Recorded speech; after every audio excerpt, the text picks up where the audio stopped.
Ladies and gentlemen, welcome to this week's edition of the Let's Talk Tuesdays podcast. My name is BrendenPlayz. This is a show where we answer all of your questions that you send in on the BrendenPlayz forums at brendenplayz.com/forums, in the YouTube comment section down below, or over at the Facebook page. I actually forgot to do the Facebook page this week. I apologize.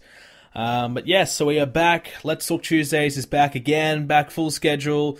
If you didn't see my Twitter or my Facebook, last week I was sick and I was unable to do the show. I basically came down with a bit of a fever, and then I had just a cold, and I just sounded shitty. I felt crap, and I just couldn't really get out of bed to do the show. So I apologize. I probably could have honestly done it. I was feeling alright Tuesday night. I probably honestly could have done it, but I just felt as though I'll take the week off, and you guys will forgive me. So this week we're going to talk about Payback and everything that has gone down there, everything to do with Monday Night Raw this week as well. We're going to touch on some of the other things I've been up to this past week as well, including SummerSlam, which was cool. I've also done a bit of a stream, kind of a reschedule, kind of like, a rebrand, a restart. I don't know. We've just kind of redone our streaming schedule a little bit. I'm going to talk more about that and kind of announce it a little bit more and chat about it. But I gotta tell you this guys, I've had a pretty bad day, honestly, so I'm not sure how long the show will go for. I don't want to kind of like bring the mood down a little bit, but I just kind of like a shitty day. Like, last week when I was sick, I had an exam on Tuesday, so I was unable to go and do my exam. So I contacted my university. I said, look, I'm sick. I got a medical certificate. I said, look, I'm sick. I can't do it. And I tried to get my exam deferred so I could do it later. But today I found out that they declined that. So probably now I'm going to get a fail for my exam because I was sick. Like, that's pretty shitty. And I think it's all because I filled out the wrong form. So I guess it's kind of my fault, but I'm just kind of really annoyed about it. So kind of brought my mood down. And right now my forums, actually, I've kind of fucked my forums a little bit because I was trying to do some things on it, trying to like change a few things, and I made a mistake, and now I can't recover it because the website that I use to recover it isn't working, and it's just not my, me trying to restore the data isn't working, and now I have to call them and, try and get them all sorted. So it's just been a bit of a headache of a day, and it hasn't been a good one for me, but now we can kick back, we can talk about some wrestling, and we can have a good time, and we can get my mind off of it.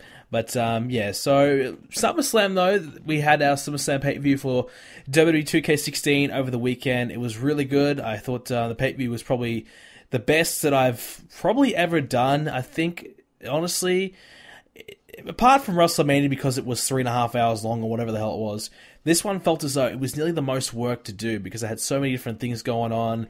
I had to edit in a lot of things, had debuts happening, turns happening, had a lot of things I just had to edit in and kind of crunch it all in together. And plus, last week being sick, I had to kind of rush it all on Friday. And Friday and Saturday, I kind of rushed it all together to get it all done. So it was a bit of a rush job at the end. And I was actually a week ahead on schedule. I started recording and getting everything together about a week ago. So I thought, all right, I'm going to be well ahead on schedule. I'll probably have this pay-per-view uploaded and ready to go early. I thought I would be very early on this, but it turns out I was not, because I basically missed 2 or 3 days because I just, I felt too sick to do anything. So, yeah, so unfortunately I had to rush everything in the end, which made basically Friday and Saturday and Sunday very busy for me, but it was very fun, and I thought it turned out pretty well. We had a pretty decent turnout. Didn't get as many as I was hoping for. I'm not sure why that happened, but for whatever reason, we got about 300 people watching the stream live. I was probably hoping we could maybe push the 400 barrier, considering last pay-per-view we hit 350. But for whatever reason, we hit 300, which is, by the way, still a great number. Very happy about that. But, it would have been great to kind of push it a little bit further and keep on breaking some records. But we didn't get that this time. But I do appreciate everybody that came out to the SummerSlam stream. I think it was a lot of fun. I had this new betting system set up. So basically, you get points for being on the stream. So I thought that was a pretty cool addition, and people can bet on the matches and use their points to bet. So we're still kind of ironing out a few issues there, but I thought that was a pretty cool addition to everything. So I was pretty happy about that, and so overall, I thought the SummerSlam pay was good. I thought the reception is good. So if you haven't already checked it out, make sure you do so. I will say now that after this video is up, the new episode of Hiatus will be coming up very soon. It's available on my website right now, so if you are listening to the podcast early, it's a fair chance by the time you get to this, the new app will already be up. But if you are earlier and you're looking for a more Universe Mode, there's a new one up on the website, so that'll be available to everybody a little later on when maybe tomorrow when I wake up or something like that. But anyways, back to streaming. It's something that I've been planning on doing for a while now, so we are getting back into streaming on Twitch. We had a couple streams over the last couple days, as well as SummerSlam, just playing some Tom Clancy Rainbow Six Siege with my good friend Samir. So that was pretty fun. We had some, good times there, and that was a kind of little random streams. One of them was just about nearly on the regular time schedule, but we have a new schedule that we are planning on sticking to, and hopefully most weeks we can get these streams in. So basically the plan right now is to do 4 streams a week, and on those 4 streams a week, each stream is going to have a different theme. So basically, I'll run through each theme now. So on Thursdays is basically Throwback Thursdays, which is pretty much, we play an old game. So whatever game it may be, whether it's on the PS3, maybe it's a game that was just out 3, 4, 5 years ago on the PS4 or the PS3, and maybe some games on the PS2, whatever I can get my hands on that's kind of old and I'm in the mood for playing, maybe an old PC game, whatever it may be, just a throwback, and we play something a little different, something older, and something to bring back some good memories. So I think that's going to be pretty fun. I like that idea. It's a bit of a change up, and we don't play, the same thing all the time. We kind of go back a little bit once a week, do something a little different. On Friday, we have Fresh Fridays, so basically that's the complete opposite. We play a new game, so a relatively new game. Now, I'm not going to say it's going to come out in the last 2 weeks. I'm saying more like in the last 3, 4, 5 months, something along that time frame, something that's relatively new, that has been out for, not that long. I would still consider Tom Clancy Rainbow Six Siege as a relatively new game. I would still put that in the Fresh Fridays, even though it's been out, for what, when did that come out? 5 months ago? That's been a while now, hasn't it? So I would still put that in that category, even though it's been out for a while. So I'd still put that there. And so that's on Fridays. And basically just the same time every time. So it'll be 8 o'clock. Is it 8 o'clock? Yeah, 8 o'clock on Fridays, I believe it is, for Americans on the Eastern Standard Time. So on the East Coast, 8 p.m., which is about 10 a.m. for me every morning. And I know it's a little late for the UK guys, but the thing is that I can't get up any earlier because I'm not a morning person. So me getting up at 9 o'clock to stream at 10 o'clock is possible. I'll sound like a zombie for the first 25, 30 minutes, but once we get through that, I should be fine. But I'm not a morning person, so for me to stream for the UK guys as well, I would have to get up at like 6 a.m. to stream, which would be ridiculous. So I'm not going to do that. There's just no time that works for everyone, which is why we do a UK stream on Sundays. But first on Saturdays, Saturday's probably going to be the big stream. It's Saturday Night WWE, so basically the title says it all. We play a WWE game, whether it be the new one, 2K16, whether it be an old one, like I think we played, what did we play, Just Bring It the other week. So whatever it may be, we play an old game and we just chill back, have fun, and do whatever on it. I think we could probably do some WWE 2K16 career mode on that. I think a lot of you guys have been wanting to see some career mode from me, so if I can force myself to play career mode, because I haven't really got into the career mode much, so if I give the career mode a bit of a chance, maybe I'll get into it, and maybe I'll want to stream that more often. So maybe I'll give the career mode a chance, and we'll do the Royal Rumble thing that we normally do. So just the normal WWE stuff we do, and, playing some story modes, maybe start a GM mode on there. I don't know, we can do whatever, and I think it'd just be a lot of fun. So that'll be Saturday night. So that's the same time, 8 p.m. every Saturday. Now, Sundays is Select Sunday, which is basically a chance for you guys to decide what game we play now, whether it be I put a poll up on the website and ask you guys to pick from a list of games, or whether we just turn the stream on and I say, what game do you want me to play, and whatever people say the most is what I'll play, so which most of the time will be WWE, so I'll probably say excluding WWE, what game would you like me to play? But yeah, so it's nice to have a bit of a schedule going, and you guys will know what time you can expect me to stream every single, all those days. So Thursday, Friday, Saturday, Sunday is the days I'll stream. Still very possible I'll stream Monday, Tuesday, Wednesday if I feel like it, but more than likely that'll be around, I think Select Sunday, I think it starts at, is it 11 a.m.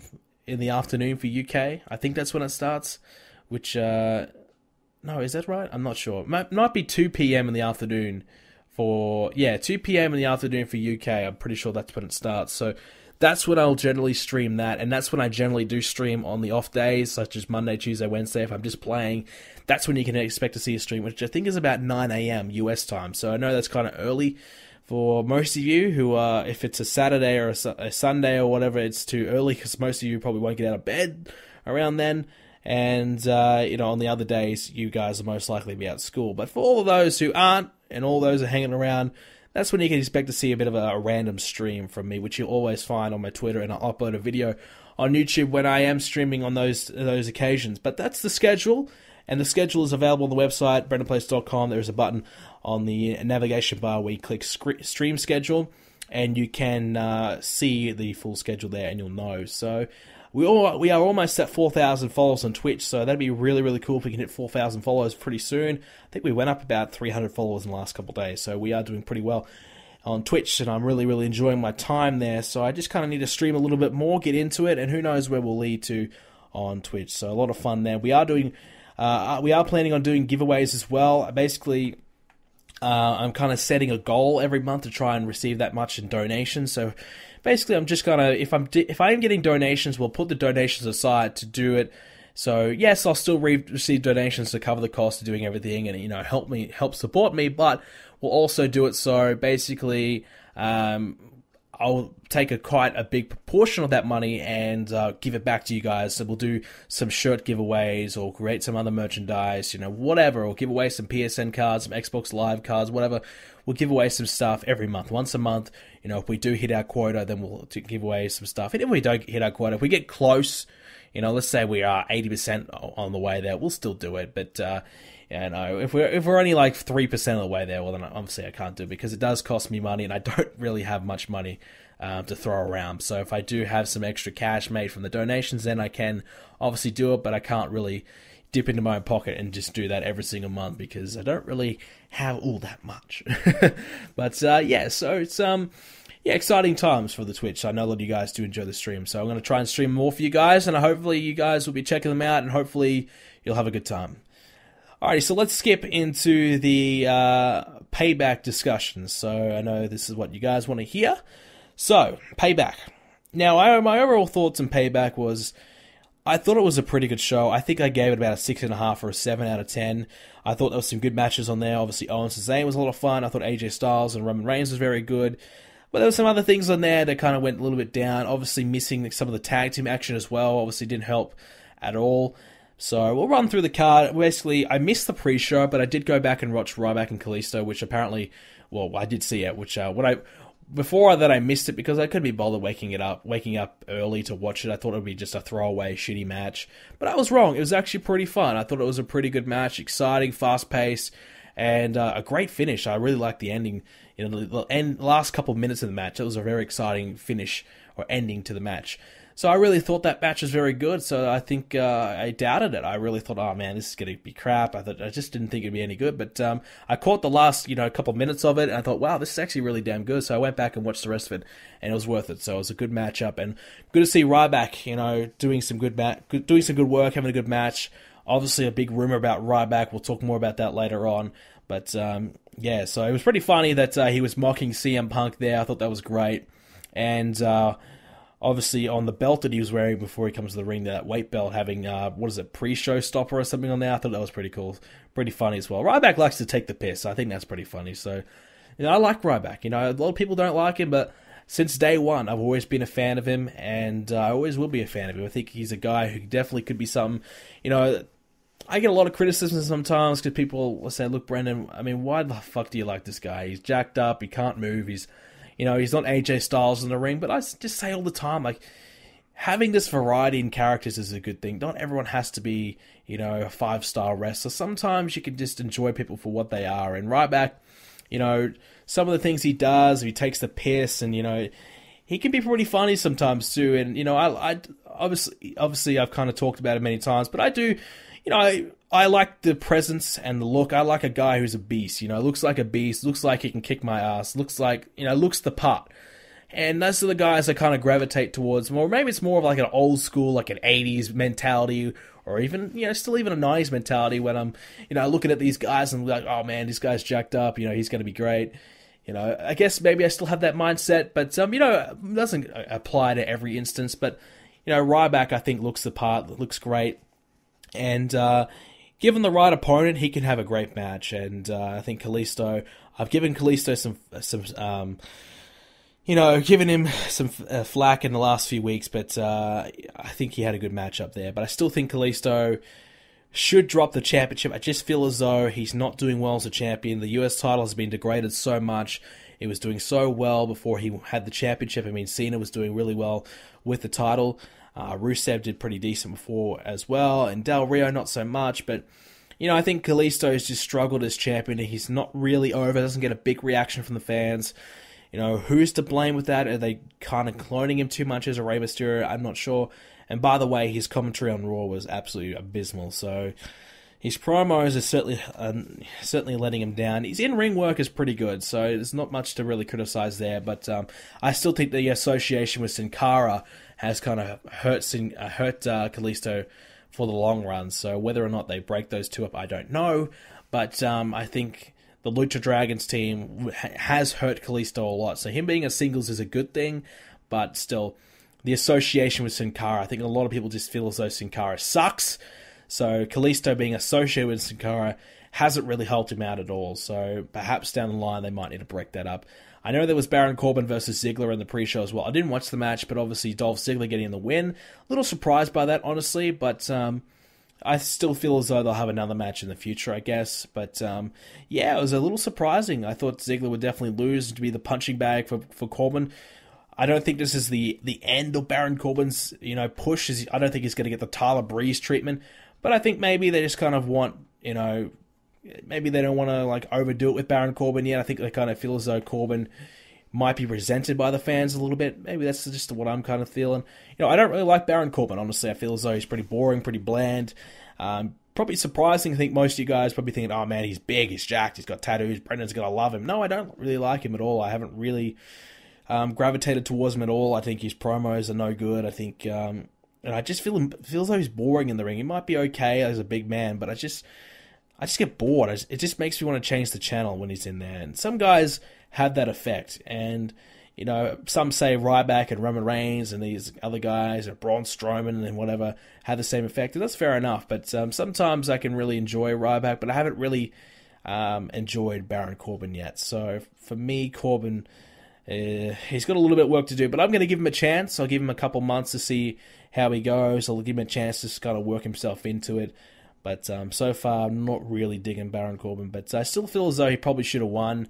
But losing to Dolph Ziggler, I don't think it really hurts him that much either. I think he'll get his win back. Or I was surprised that they didn't have a match again on Raw. I thought they would have done a rematch on Raw, and Corbin probably would have won on Raw. But whatever.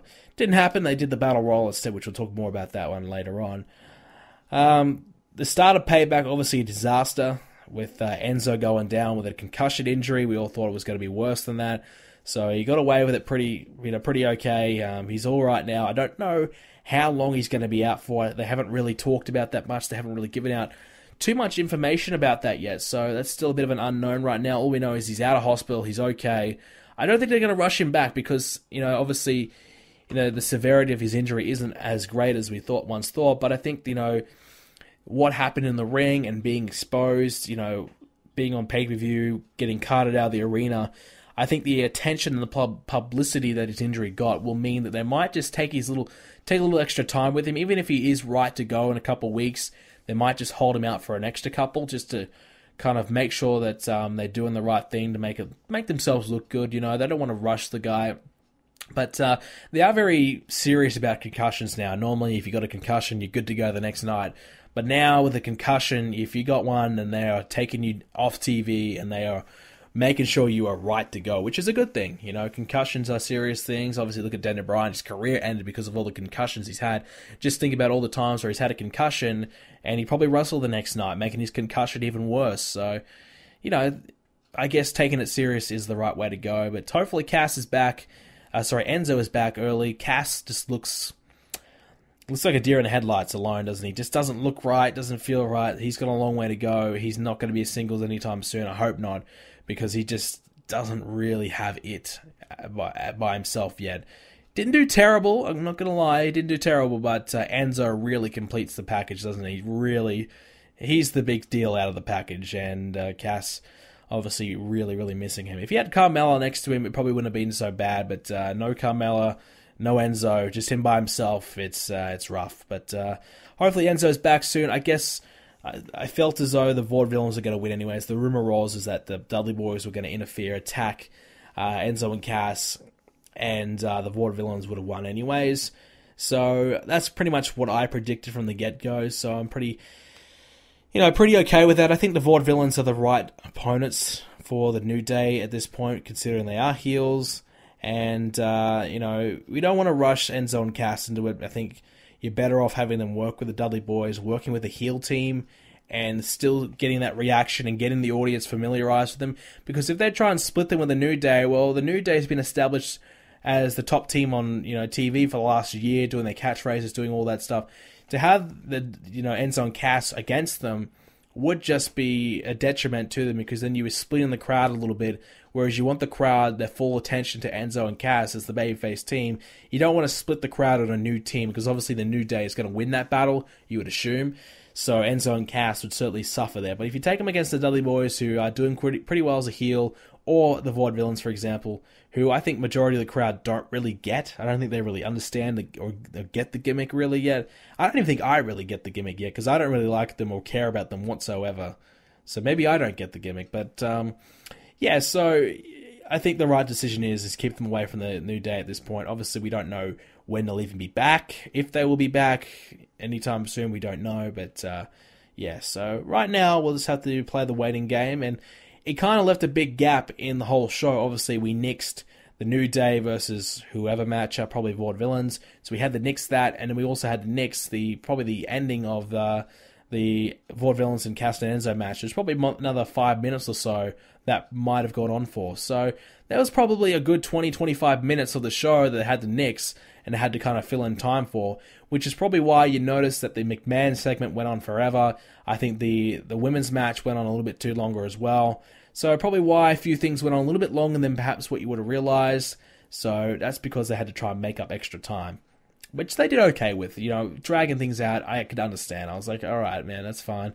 They had to make extra time. I'm surprised they didn't just have a filler match. I'm surprised they had 2 pre-show matches to begin with. I think that's quite rare for them to have 2 pre-show matches for a pay-per-view like this. Normally they just do the one. So that was quite odd as well. I thought Corbin and Ziggler would have been on the main show for sure. But I guess they had a different idea, didn't they? Moving on, what else did we have on the show?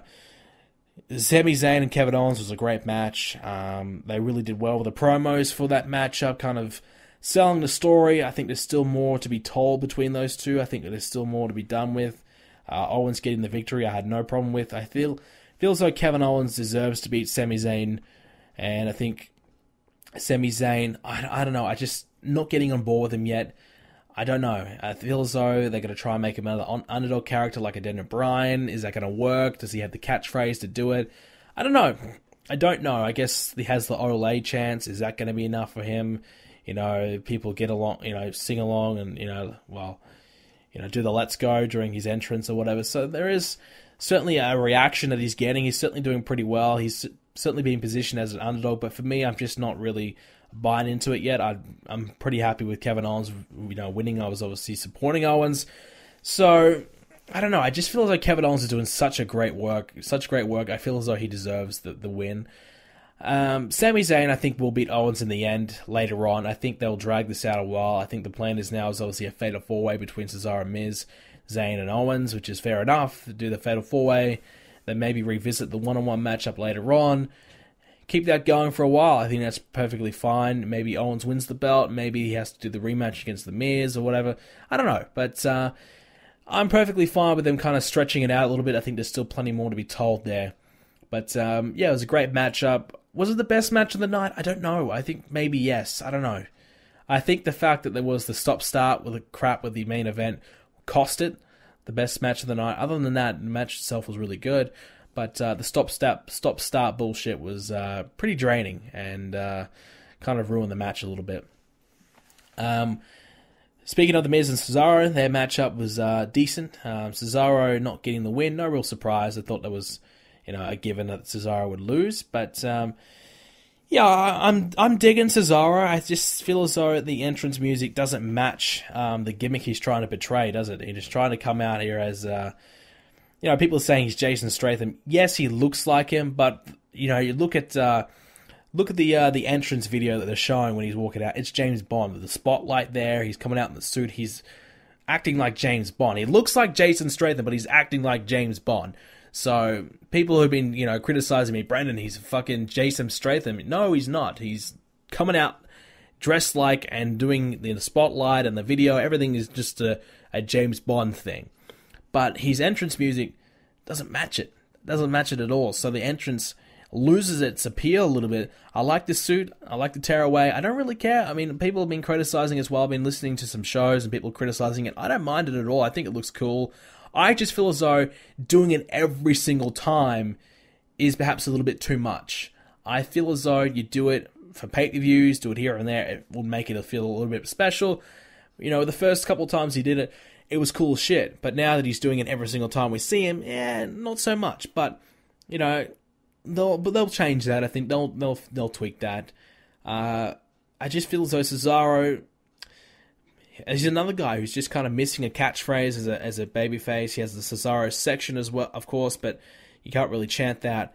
But Cesaro is doing okay. They just need to either go all in or not with him, because right now sometimes they'll win. 1 week they'll give Cesaro a push, the next week they'll forget about him. They're just kind of whatever side of bed that Vince McMahon gets up that day is whether he gets him a push or not. So it's very stop-start with him as well. Ryback's another one like that as well, who one day they're giving him a push, the next week then he's not even on the TV. So they just got to kind of go all in with him or not, make up their mind, because it's getting a little frustrating.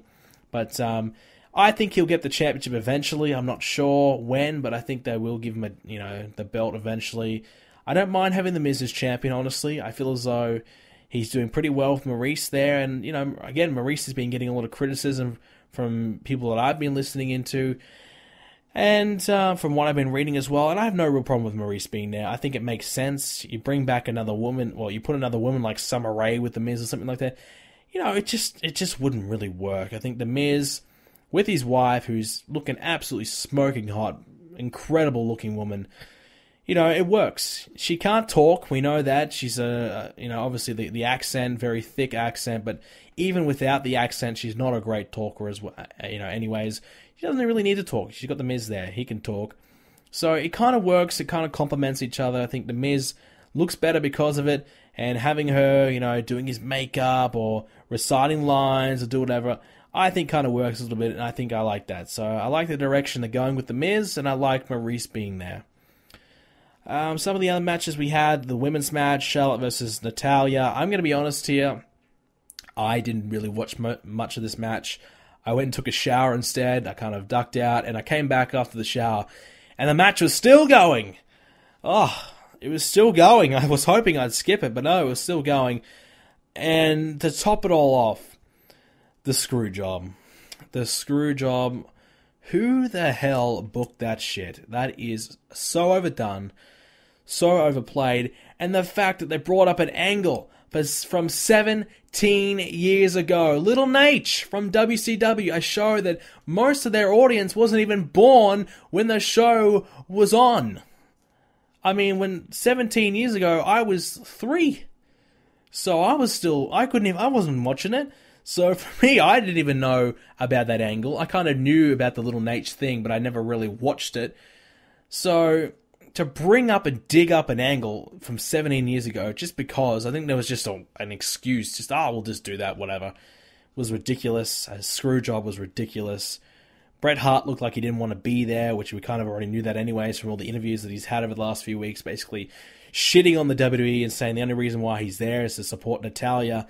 So he didn't look like he wanted to be there, and I think Natalya was pretty grateful that he showed up. He looked a little rough, obviously recovering from cancer. You can expect that, but hopefully things are still going okay for him. And he had a little trouble walking out to the ring a little bit, I thought. But, it looks a little rough, but he'll get better. I think he'll be okay. But he certainly didn't look like he wanted to be there anyways. But it was an okay match. From what I saw, it was okay. But the finish was ridiculous and just stupid. Just absolutely stupid. Terrible, terrible, terrible. That was a low for me during the night. That was a real low. Yeah, and I forgot to mention as well, the Kevin Owens commentary during the IC Championship match was absolute gold. Kevin Owens is fantastic, shitting on Cole and Byron Saxton, wearing the cowboy hat, putting his feet up on the announce table. It's brilliant. Kevin Owens is great. They should have him on commentary more often. He is really, really good there. He is a real joy. He made that match much more enjoyable than it was. No doubt about that. Am I missing any other matches except for the main event? I'm not 100% sure. I probably am missing something, but I can't really think of it. So it must have been that important. But anyways, the main event, we talked about it a little bit before, but the stop-startness of it, obviously, it's a count-out. It's over. It's a count-out. Reigns wins. Styles wins. And then, no, it's a DQ. Reigns wins. It was kind of a little stupid. It's just kind of another way to prolong the storyline between Vince and Shane and Stephanie. I kind of expected that, and I kind of knew that Raw was going to be all about them as well. But, yeah, I mean, I don't really have much of a problem. I really kind of thought we might have got a brand split there. I thought maybe it was going to happen. But no, in fact, Stephanie and Shane are going to run, which was basically a big 20 minutes of wasted time. So, whatever. But, the main event was pretty good. I enjoyed it. I thought it definitely felt like a Cena match because Roman Reigns, well, he was just, taking a beating from Styles, and then he came back and won, pretty much. AJ Styles, he can take a good beating, there's no doubt about that, but certainly Reigns was just, working the Cena match, getting beaten down, Styles in control, looking as though Styles was going to win. I actually thought for a few seconds there that Styles might have won. I thought, I was starting to buy into it. I think we all kind of knew Reigns was going to win, so I don't know why the uproar really happened. I don't think there was much of an uproar from what I read anyways. I didn't really see too many tweets, complaining about it. More so complaining about the finish, with the stop-start kind of crap. But, yeah, I mean, I thought the match was pretty good. Obviously, AJ Styles having to do a number of finishes on Roman Reigns, and he still kicked out, still was okay, and then Reigns hitting the one spear. I didn't really agree with that. I thought Reigns probably should have done a little bit more, but he did hit the Superman punch, and I guess you want to call that his other finisher, so, I think he did hit a couple of Superman punches, so we can probably forgive him for that. The one spear, yeah, whatever, I'm okay. I'm not going to lose sleep over it, but, yeah, I thought the match was good. I thought Reigns was good. I thought AJ Styles was great, and I think they had pretty good chemistry in there. I think there'll be another good matchup at Extreme Rules that I'm looking forward to. I think they'll probably outdo each other. They got the Extreme Rules gimmick there they can rely on, which will help Roman Reigns a little bit more as well. So I think it should be a pretty good matchup again next time. Anderson and Gallows obviously got involved as well. No real surprise, but the lack of Finn Balor for me kind of was a bit of a letdown. I thought we might have saw Finn Balor come out and do something. Maybe they're just saving it. Maybe they're prolonging it. I don't know. Maybe they want to do the whole Reigns and the Usos versus Styles and Gallows and Anderson a little bit more. Maybe they want to do that. I don't know, but yeah, I just kind of felt as though no Finn Balor was a little disappointing. I really want to see Finn Balor with Gallows and Anderson. I don't really care if Styles is not with them or not, but I do like, from what I'm seeing on TV, I like them as a team. I like the confrontations and the interactions they're having with each other. I do like that, so maybe I want to see that as a group. I don't know. I think Finn Balor would overshadow AJ Styles in the group, which is not a good thing. They'd, overshadow each other. I think you need both of them to shine, and having them both in the group would not really do that or accomplish that. It wouldn't help either of them. When they both need the spotlight, and kind of sharing it wouldn't really work. It might, in fact, if they did it, obviously it'd lead to a turn down the line. So I don't know, but. Yeah, I think it was a good match. I thought Payback was pretty decent overall. I think I covered the majority of it. I might have missed a match or two, but whatever. No biggie. It's not a bad pay-per-view. Not probably... Oh, yeah, I missed the Jericho and Ambrose match. Yeah, that match is just okay. Nothing really special to it. Not a great one. And the camera work and the fact that they were zooming in really close when they were clearly calling spots and talking to each other, it was kind of weird. And yeah, it just wasn't a good one. I don't know. Chris Jericho's last few matches have been a little iffy. Well, Dean Ambrose, I probably should say more so. I think Dean Ambrose, his Lesnar match was no good. Now this one was no good. What's going on with Dean Ambrose? I mean, what's going on there? I'm not 100% sure. I mean, Jericho was pretty good with Styles. I thought it could have been a little bit better, but, I still thought they were pretty good matches. And now, it feels like Ambrose is just struggling a little bit. Just not quite getting the matches. But he got a win, which was a little surprising. I thought Jericho would have won. But Ambrose got a win, which was, good for him. He needed a win. There's no doubt about that. So we'll see how that goes in the future. And Monday Night Raw this week from St. Louis. Basically, it was Stephanie versus Shane throughout the whole entire Raw. But they were kind of working together a little bit, which is a little strange. It kind of feels a little weird for them to be working together, but we all knew it wasn't going to last for long, and it really didn't. But, I thought Raw was all right as well. Basically just continuing on a little bit from where they left off and kind of setting the foundation a little bit for a few things. I don't think Apollo Crews was on Raw. Maybe I missed that, but there's a few guys who didn't get a... Oh, no, he's in the Battle Royal. That's right. So there's a few guys that have been featured over the last few weeks. Didn't really get the feature this week because they're all stuck in the Battle Royal.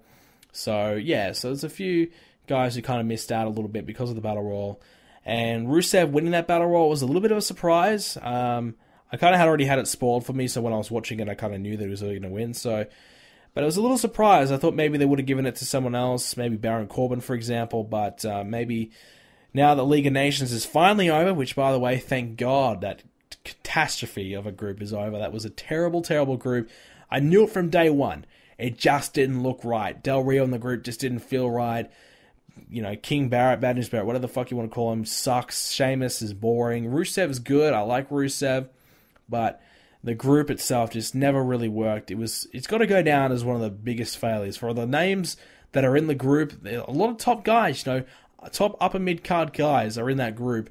It was an absolute colossal failure. It was terrible, wasn't it? So there's really nothing for them to do. I know they were going to feud with the Wyatt family, but the Wyatts are out indefinitely right now, I think for another month or so when Bray Wyatt comes back from injury.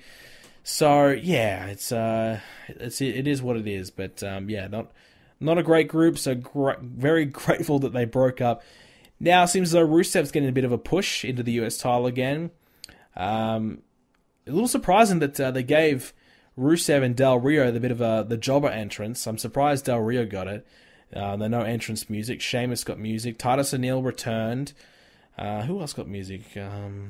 Not quite sure. I think there was one other guy. But anyways, yeah, so a little surprising, but... Titus O'Neil being back, which was good, obviously in a battle royal way, which pretty much even Damien Sandow was in that match, so everybody gets a shot to be in the battle royal to fill in the numbers, so that's no real big surprise, but it's nice to see him there. And he didn't get eliminated first, it was Victor, so he didn't get eliminated first, so Titus O'Neil, it seems as though he's going to be okay. Not great, not getting a push, but he'll be okay for now, which is okay, which is a little reassuring. He's not going to get fired, he's still on TV. So I like Titus. So I really hope he gets a push and a chance to show us what he can do. But I think he's just going to miss out because there's so many new guys coming through. He's going to get lost in the shuffle. I think he's just going to miss out on his opportunity, unfortunately. But I guess that's just the way it goes sometimes. Not everyone can be world champion, and not everyone can be pushed at the same time. And we'll see. I mean, if we can have Gold Dango and Breeze and, R-Truth or whatever on the show, surely we can fit a Titus O'Neil match on the show every now and then. So, I guess we'll go on with that. Gold Dango, or what is it, Fandangold, or whatever the fuck it was. They're still going on with this R-Truth and Goldust thing. Are they a team, not a team? They're friends, they don't like each other, they're making each other jealous. This has been going on for months. There's really still been no payoff, and I don't even know if people really care. It is the occasional laugh with them, but sometimes it's very cringeworthy. Sometimes you do get the occasional laugh, but I think it did give Tyler Breeze his first win of the year on TV. I think it might have been first win of the year altogether. So that's a positive if you're a fan of Tyler Breeze, but I really feel like Tyler Breeze is done. I feel like Tyler Breeze might be on his way out. I know there was a few cuts during the week. I know Rich Brennan and the other guy, Carl Edwards, they cut a few announcers. are they going to cut any wrestlers? Are they going to cut them anytime soon? Because if they do, well, I think the Ascension, for example, could be gone. And I think Tyler Breeze might be in trouble. You know, I know they haven't really given him much of a chance, but the fact that he's lost so much so quickly just goes to show that they have nothing for him. If Vince doesn't get the gimmick, whatever the case may be, they just don't care about him at all. He's in trouble. Tyler Breeze is in trouble. He might be out of the company within a year. I don't know. Maybe even earlier than that. I don't know. But it's a little concerning. And, you know, you notice that they've got this whole new era of guys. And Tyler Breeze is technically, you know, a part of that new era of guys. He debuted around, Survivor Series time. And he's kind of missed out. I mean, if he had a debuted now, maybe things would be a little bit different for him. I don't know. But I just feel as though he's missed out. And it's a little unfortunate for him. I think, you know, his gimmick could have been a decent little mid-card heel gimmick. But like I said, I've always said he and The Miz should have been together. They would have been great. But, yeah, for whatever reason, not happening. And Tyler Breeze, not in a good position whatsoever. You know, I'm not a big fan of him, like I said, but it should be, you know, you don't want to see the guy get fired after a few months on the main roster. He deserves a little bit longer than that. I mean, if we can give Jack Swagger like 6 years and Wade Barrett, you know, 7 years, I think we can give Tyler Breeze, you know, a year or two at least to show us what he can do. Emma got a win over Becky Lynch, so it seems as though Emma's getting some TV time. She might be getting a push, which is good to see. I think I like Emma. Obviously, you know, I wasn't a big fan of her. I mean, her gimmick with Santino was fucking terrible. Absolutely god-awful. But the thing that made me like Emma is when I saw her at a house show. I saw her live last year. You know, obviously I'm Australian, so she got a big reaction when she came out. But my God, she was just smoking hot. You know, smoking hot when I saw her live. Incredible, because I've never really looked at Emma much. I'm like, yeah, she's okay looking.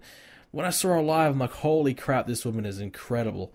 And, you know, she was getting the crowd pumping. I'm just like, you know what? Emma's great, isn't she? She's really, really good. And I know she's got a new gimmick and, you know, done really well on NXT. So I'm glad she's getting an opportunity. I really feel like Emma could be something on this women's roster. I think, you know, we've kind of got a few there that really kind of need to be phased out. Like Naomi and Tamina played out.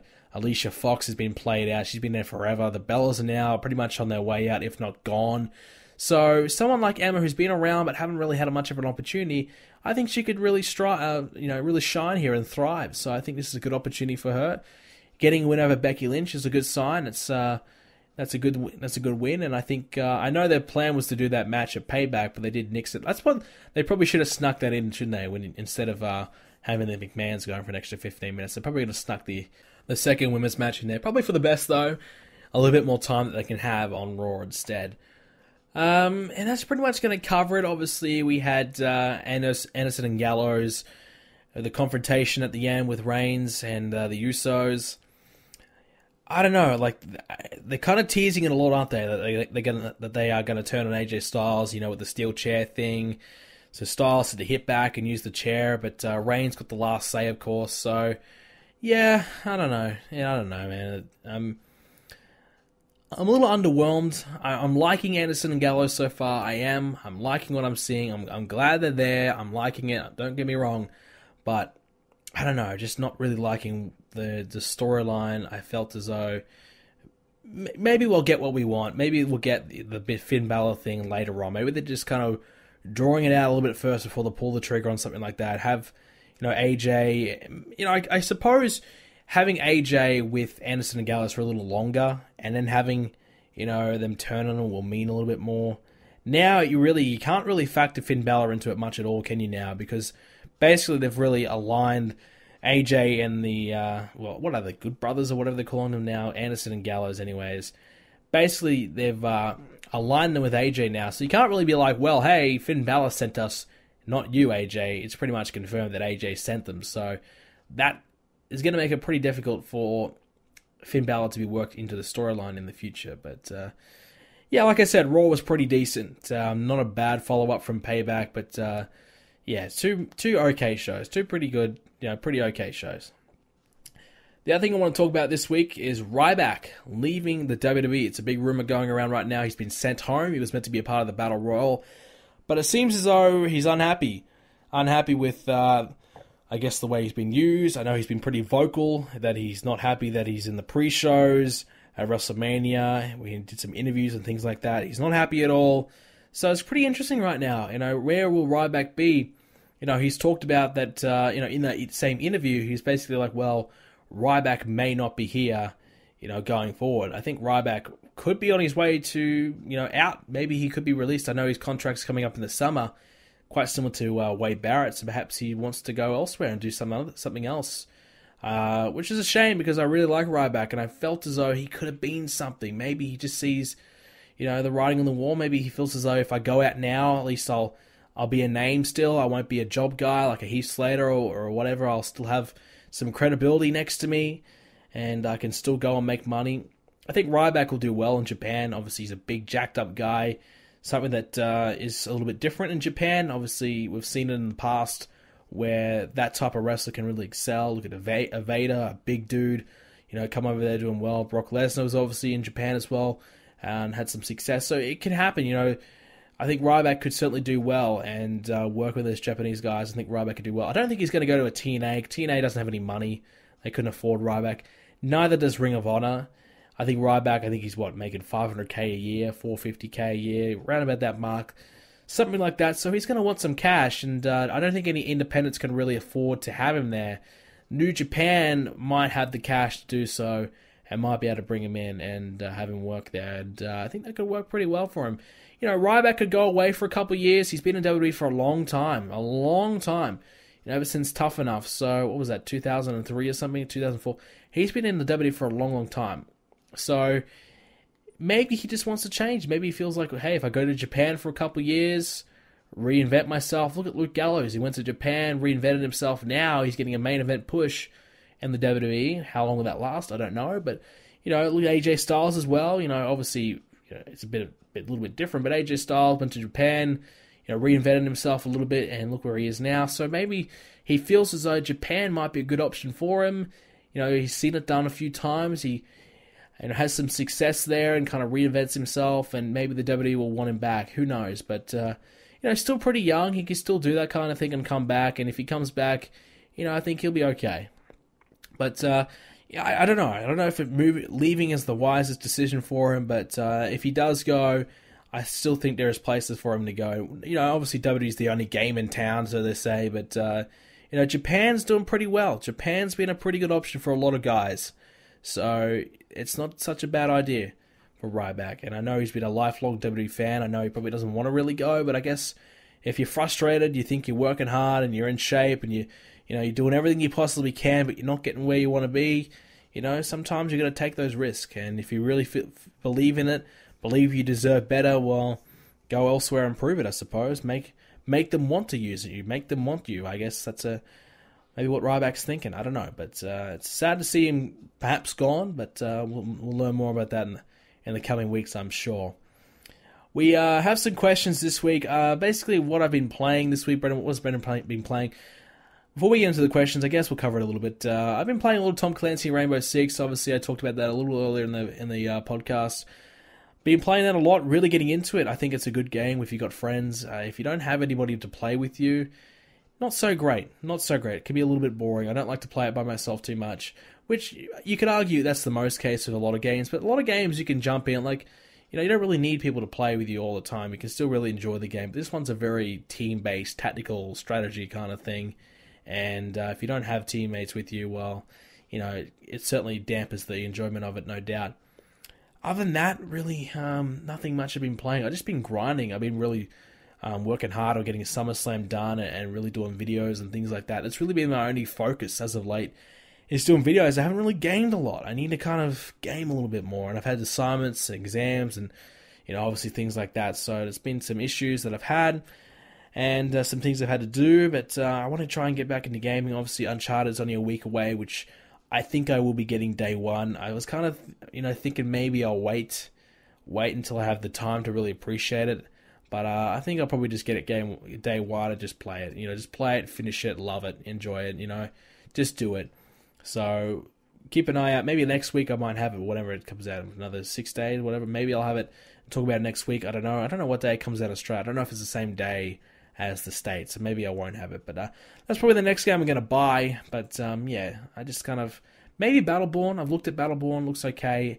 I played the Doom beta, and I thought that was just okay. I'm not sure if I really want to get that.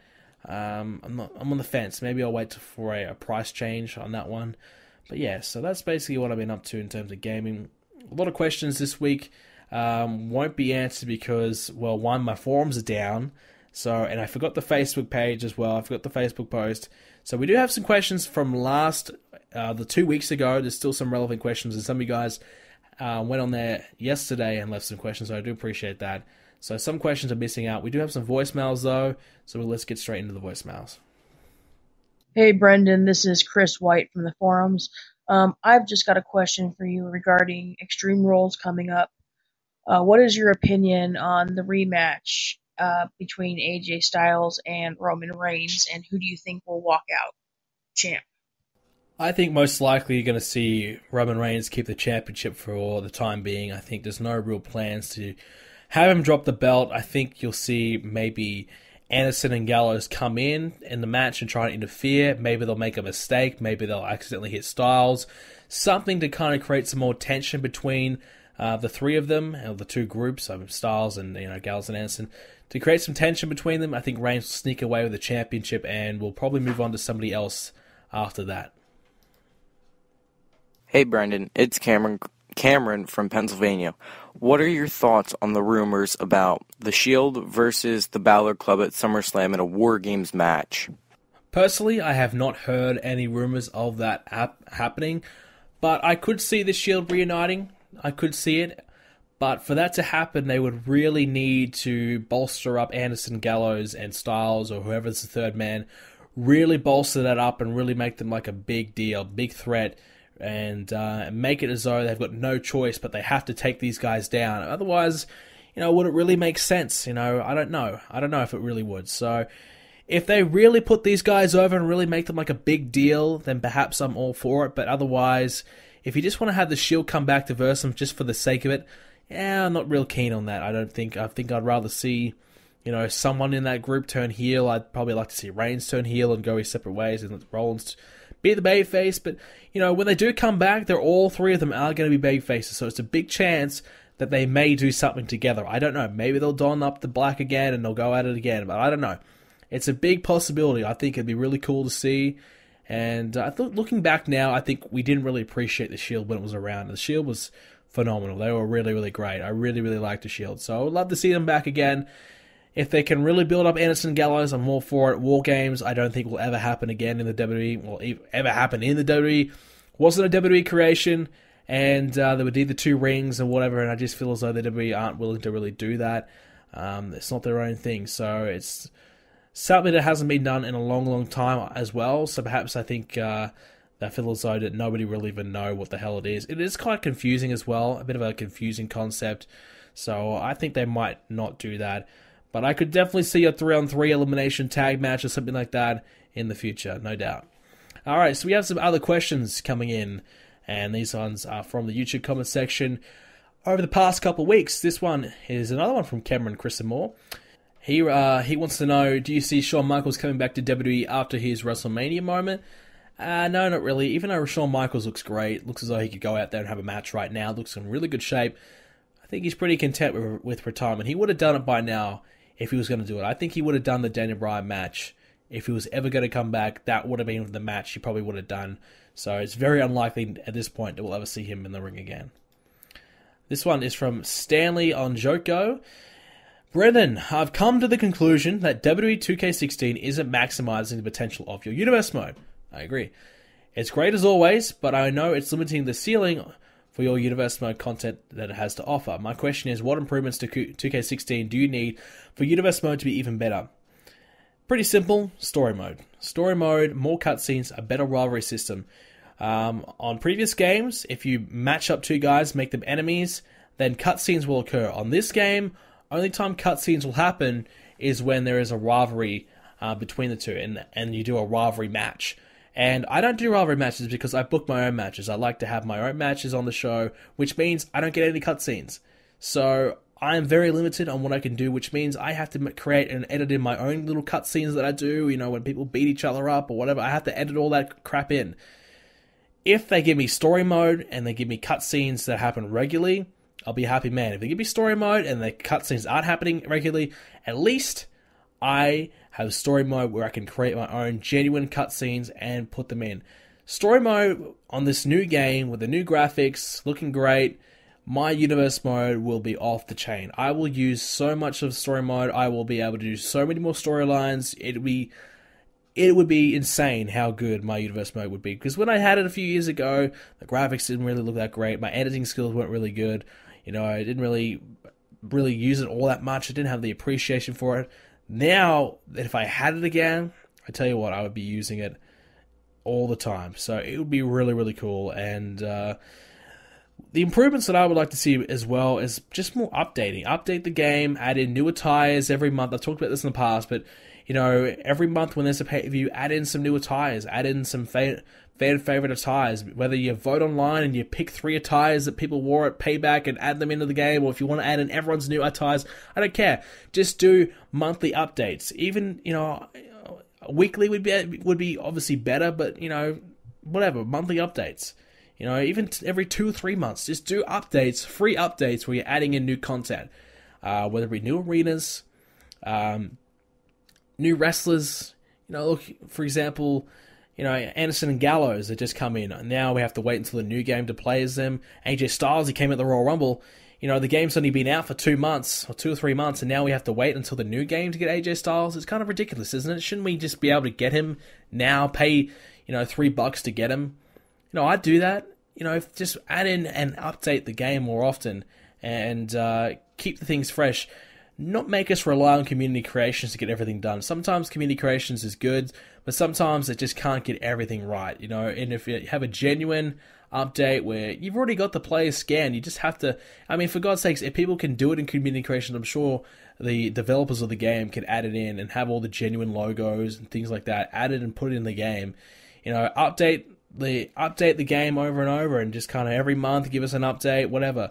So that's what I'd like to see, and give us more of that, and the game will be a hell of a lot better. There's a lot more things, but that's for another podcast. But that's a few things that I'd like to see improved in the new game. Road Boy wants to know, do you see anyone on the current roster winning the WWE Championship over 10 times? I see Roman Reigns holding it over 10 times. He's already held it, twice? 3 times now? I think it's twice. So, is it twice? It might be 3 times.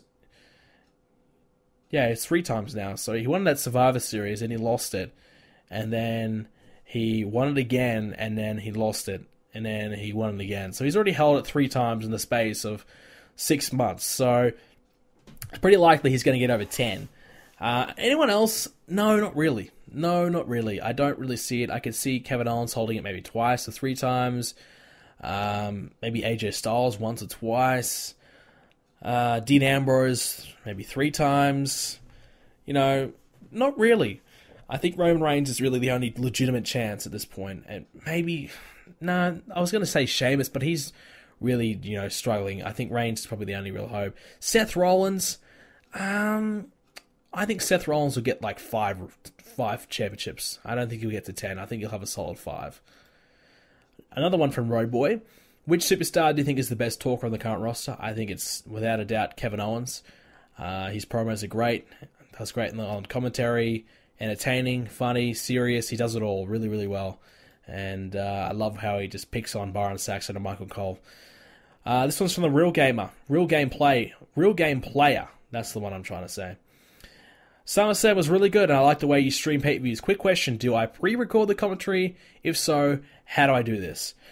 So basically, I make SummerSlam as I would as a video. So I do everything that I would do to make a video, and instead of, uploading the video, I stream the video. So basically on OBS, I click a media source, and I play the video. So I'm just basically playing a video that's already completely done and ready to go for YouTube. I just play it on the stream, and they're basically just watching a video that's being streamed live. So they're basically watching the same thing they're seeing on YouTube, and instead they're seeing it on Twitch, and they're seeing it live with a live chat. So that's basically it. It's nothing really different. You just need to stream the video live, and so I did the same for the pre-show as well. I just played that video Then, when that was ended, I put some more music on, and when the main show started, I played the other videos. So I make the video like I would for YouTube, then I just play it for Twitch, play it for everyone to watch. So if you make videos, just do what you normally do, and then just use the media source and just play it. That's how I do it anyways. This one's from Johnny Dixon. Do you think Total Bellas should completely replace Total Divas now that the women's division has been reintroduced? Yeah, I do. I think Total Bellas sounds like a much more appealing show. I think Total Divas has been on the decline for a while now because, Rosa Mendez, Mandy, even Marie, Alicia Fox, these women aren't really interesting. Paige, I think her being on Total Divas has hurt her career big time. The Bellas are really the main stars of the show. They are involved in the majority of the segments. They have the better segments as well. I think they're the most entertaining. I like them the most on the show. So having their own show, just do it. They got John Cena in there, Daniel Bryan in there, John Laurinaitis in there. So there's enough there for their own show, and Total Divas doesn't really need to happen. I don't think it's really necessary. So I think you could see maybe one more, maybe two more Total Divas seasons, and then they'll just stick with Total Bellas going forward. J-Boy in the house. Who do you believe will be the next 3 NXT call-ups? I think Bayley is one. Finn Balor is another one. And I would probably say Samoa Joe as well. Maybe a tag team? American Alpha? No, they're not yet. Another woman? No. Asuka?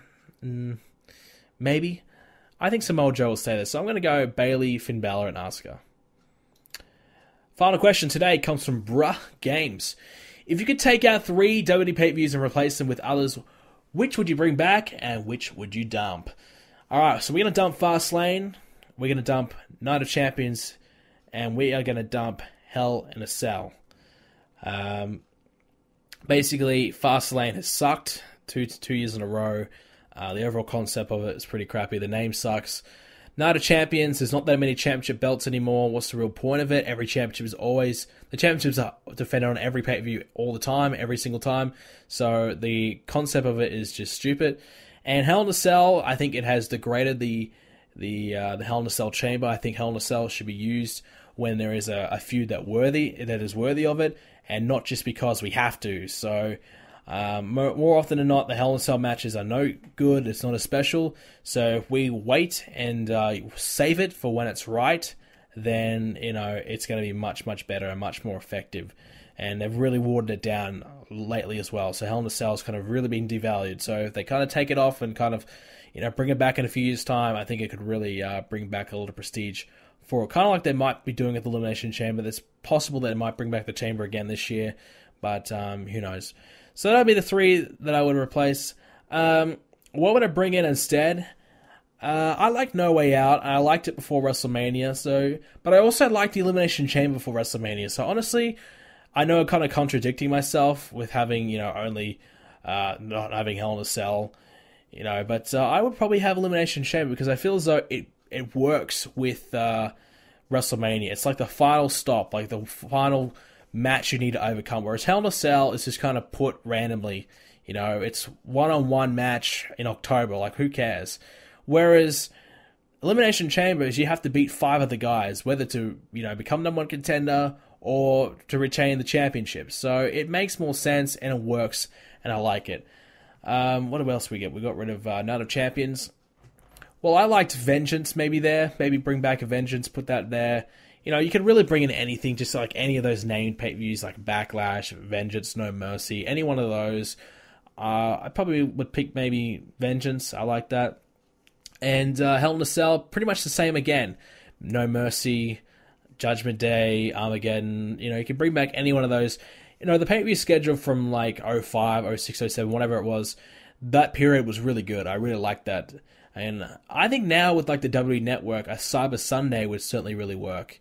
With the WWE app, I should say, and the internet and social media, Cyber Sunday would really work, and you can have people, pick the stipulations for everything, be a little bit more interactive. I think Cyber Sunday would work a hell of a lot better now than it did 10 years ago. So I think Cyber Sunday might be a decent option to bring in. So we'll go with Elimination Chamber in February. September, we'll go Vengeance, Vengeance or No Mercy, take your pick, and October Cyber Sunday. Alrighty, guys, that's going to do it for this week's edition of the Let's Talk Tuesday podcast. If you did enjoy it, make sure you leave a like on this episode if you watched it on YouTube. If you watched it or heard it or listened to it on Spreaker, leave a big love heart. If you listen to it on iTunes, well, leave a rating if you haven't already for the show. Recommend it to your friends. Share the show around. Hope you guys have been enjoying the podcast. Again, I do apologize for missing last week. I know a lot of you guys were wondering where the hell the show was. Make sure you stay up to date with everything to do with BrendenPlayz by following me on Twitter or liking me on Facebook page, BrendenPlayz Official. That way, if there is any news about the show, if there's any reason why I can't do the show, I will announce it there. So stay up to date, and make sure you follow me on Twitch as well. We're going to be streaming a lot more, so if you want to see some more BrendenPlayz content, you can do so on Twitch, and of course subscribing on the YouTube channel as well. I think you would have already subscribed by now if you have listened to the show this much. Hope you guys have been enjoying the podcast, like I said. Hope you guys enjoyed Payback. I thought it was pretty good. And the next few weeks of WWE should be interesting, heading in towards Extreme Rules. And I hope you guys enjoyed SummerSlam. I think that was a really good pay-per-view that I produced. Pretty happy with it. So I hope you guys enjoyed it as well. I'm rambling on now. I'll see you guys all next Tuesday. Have a great week. And goodbye.